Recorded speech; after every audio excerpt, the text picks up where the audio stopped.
तो हेलो दोस्तों, स्वागत है आप सभी का मेरे YouTube channel the blog bench पर। मैं आपका दोस्त मोहम्मद सलमान। मैं आज आपको एक अमीर बाप की बिगड़ैल औलाद की एक कहानी सुनाने जा रहा हूँ। तो एक बहुत ही करोड़पति आदमी हुआ करता था, जो कि बहुत बड़ा बिलियनर बिजनेसमैन था। और उसकी एक इकलौती संतान, उसका एक बेटा था। बेटा, जब बाप पे इतना पैसा था तो बहुत फिजूल खर्ची क्या करता था। उसके दोस्त इधर अय्याशी, फिजूल खर्ची में पैसा उड़ाना। तो उसके बाप को उसकी बहुत ज्यादा फिक्र होती थी अपने बेटे की। वो अपने बेटे से मना करता था, बेटा मेहनत का पैसा है, आप ऐसे फजूल खर्ची में मत उड़ाओ। बट उसका बेटा मानता नहीं था। तो उसके बाप को अपने बेटे की चिंता सताने लगी। अगर एक दिन ये पैसा खत्म हो गया तो ये मेरा बेटा करेगा क्या। तो उसका बाप क्या करता है, अपने बेटे को बोलता है कि बेटा, मैं तो बर्बाद हो गया, कंगाल हो गया। अब मेरे पास तो पैसे नहीं है तुम्हें देने के लिए। उसका बेटा जिद करता है, मुझे पैसे दो। तो उसका बाप बोलता है कि बेटे, मेरे पास तो कुछ भी नहीं है और मुझे कुछ पैसों की। तो उसका बाप उससे फिर बोलता है कि बेटा, तुम्हारे तो बहुत दोस्त हैं जो तुम्हारे साथ हर वक्त रहते थे। तुम, मुझे पैसों की जरूरत है, मुझे कुछ पैसे ला के दो, 150। तो वो, उसका बेटा जाता है और अपने दोस्त से लागत दे देता है। तो उसका बाप क्या करता है, उस पैसे को लेकर फाड़ देता है, उससे लेकर फाड़ देता है और फेंक देता। इसके ला दिए। उसने, उसके बाप ने फिर उससे अपने बेटे से बोला अगले दिन कि बेटा, मुझे कुछ पैसों की अर्जेंट जरूरत है, मुझे किसी को देने हैं। तो उसका बेटा कहता है, कोई नहीं पापा। वो जाता है अपने दोस्त के पास और अपने दोस्त से लेके आ जाता है। फिर उसका बाप यही करता है, पैसे लेता है और उन्हें फेंक देता है या फाड़ फाड़ देता है। तो उससे कोई दिक्कत नहीं। उसके बाप ने फिर अगले दिन सुबह उठ के कहा कि बेटा, मुझे पैसों की जरूरत है, कुछ मुझे पैसे ला दो कि मेरी तबीयत खराब है, मैं दवाई लेकर आऊंगा। उसका बेटा जाता है अपने, क्योंकि उसके दोस्त इतने सारे थे, जब तक उसके पास पैसा बहुत था तो उसके बहुत सारे दोस्त थे। वो जाता है, फिर ला के दे देता है अगले दिन अपने बाप को। उसका बाप यही रिपीट करता है, पैसे फाड़ देता है और फेंक देता है। तो फिर उसका बाप फिर बोलता है उससे। तो वो फिर जाता है। तो उसके दोस्तों में ये बात हो गई थी, ये बात फैल गई थी कि अब इसके पास पैसे नहीं बचे हैं, कंगाल हो गया। तो उसे कोई उसका दोस्त पैसे नहीं देता है। क्योंकि भाई, जब तक आपके पास पैसा है, जब तक आपके दोस्त हैं आपके आसपास मंडराएंगे, जब आपके पास की मनी खत्म हो गई, समझ लो दोस्तियां खत्म होने लगती हैं। तो उसे कोई पैसे नहीं देता। उसने सोचा, वो सोचता है फिर कि मेरे बाप ने मुझे इतने साल तक पाला पोसा, मुझे इतने पैसे दिए, आज मेरे बाप मांग रहे हैं मुझसे पैसे, तो क्यों ना मैं कहीं से इंतजाम करके लेकर आऊं। तो वो जाता है, एक जगह मजदूरी करता है और उसे कुछ पैसे मिलते हैं, 50-100 रुपए, जितने 50-100 रुपए मिलते हैं।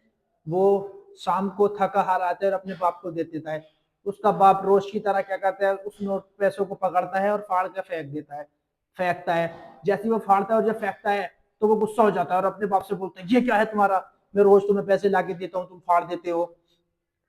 तो उसके बाप उसका एक इम्तहान ले रहा था, वो इम्तहान में खरा उतरता है। उसका बाप समझ गया था कि मेरा बेटा ये मेहनत से पैसे कमा के लेकर आया है, तो इसे दर्द हुआ है।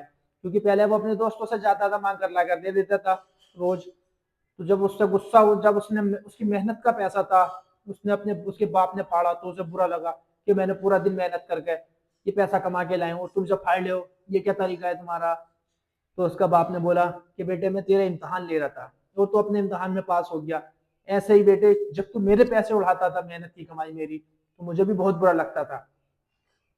तो उसे उस बात से सीख मिली कि शायद मैं अपने पापा का फजूल में पैसा उड़ाता था, मेरे पापा को कितना बुरा लगता होगा। जब वो मेहनत से कमा के लेकर आया, उसने, जब उसके पापा ने पैसा फाड़ा, फजूल खर्ची समझ जो फाड़ दिया, तो उसे कितना बुरा लगा। उसके बाप ने उसे सबक दिया। और ऐसे ही भाई, मेरे इस कहानी को सुनाने का मतलब ये था कि हम जो अपने माँ बाप का पैसा फजूल खर्ची में उड़ाते हैं, जैसे कि आजकल ट्रेंड चल रहा है सिस्टम का, ये आईफोन का ट्रेंड चल रहा है बहुत सारे। कभी कभार ऐसा होता है, माँ बाप के पास पैसे नहीं होते बच्चों के शौक पूरा करने के लिए, हम जिद पड़ जाते कि पापा मुझे ये चाहिए, और वो फजूल खर्ची में पैसे उड़ा देते हैं। तो भाई, फजूल खर्ची से बचो। और जब मेहनत से कमाओगे पैसा, तुम्हें जब पता चलेगा कि पैसा कितनी मेहनत से आता है। इसलिए एक ये कहानी मैं इसलिए सुना रहा था, क्योंकि आजकल दिखावे की दुनिया ज्यादा है। जैसे देख लिया किसी को और इसके पास तो ये है, तो भाई हम उसे रिपीट करने की कोशिश करेंगे। भाई, उसे मत देखो उसके पास क्या है, अपने आप को देखो, हमारी हैसियत क्या है। अपनी हैसियत के हिसाब से काम करो। अब अगर तुम इतनी मेहनत करो इतनी लगन से कि तुम उस चीज को अचीव करो, लेने में तुम्हें कोई दिक्कत नहीं हो, भाई तब लो, मेहनत से कमाओगे, जब पता चलेगा जिंदगी क्या है। इसलिए मैं इस कहानी को अपने ऊपर रिलेट कर दूं थोड़ा सा, क्योंकि भाई मेरे पास वक्त काफी था, मेरे घर वालों ने मुझे पढ़ाई का पूरा मौका दिया, हर चीज करी मैंने, मैं पढ़ा भी, सब कुछ करा मैंने, डी फार्मा भी कंप्लीट किया है, 2 साल का कोर्स होता है, मेरे घर वालों ने मतलब जितना भी मेरे लिए करा। मेरे घर वाले बोलते थे मुझसे कि डॉक्टर सीख ले, कुछ कर ले, बट भाई मैं कुछ नहीं करा, मैंने खाली क्रिकेट खेलता था। मैं स्कूल से भी जाता, हॉस्पिटल में ड्यूटी करने जाता था, वहां से बंक मार के क्रिकेट पे जाता था। भाई जब वक्त चला गया ना, अब मेरा मन करता है कि काश मैं कुछ करूं, कुछ करने की सोचूं, बट भाई जो वक्त एक बार चला जाता है वो दोबारा हाथ नहीं आता। इसलिए आप जिस भी सिचुएशन में हो, जो भी कर रहे हो ना, उस वक्त को जाने मत दो, वक्त की कदर करो। वक्त इज सबसे ज्यादा इंपॉर्टेंट है। भाई मुझे आज, मैं अगर सोचता हूँ ना, क्योंकि अभी मेरी इतनी उम्र तो आई नहीं कि मैं पछताऊं, बट अभी मैं लगे हूँ जो भी कर रहा हूँ, बट भाई वक्त है तो सब कुछ है।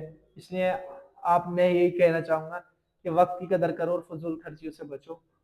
भाई आज की कहानी का यही तात्पर्य था, अगर आपको कुछ सीखना मिले, क्योंकि थोड़ा चलो गलती मिस्टेक हुई होगी, उसके लिए मैं आपसे क्षमा चाहूंगा। Thank you for watching.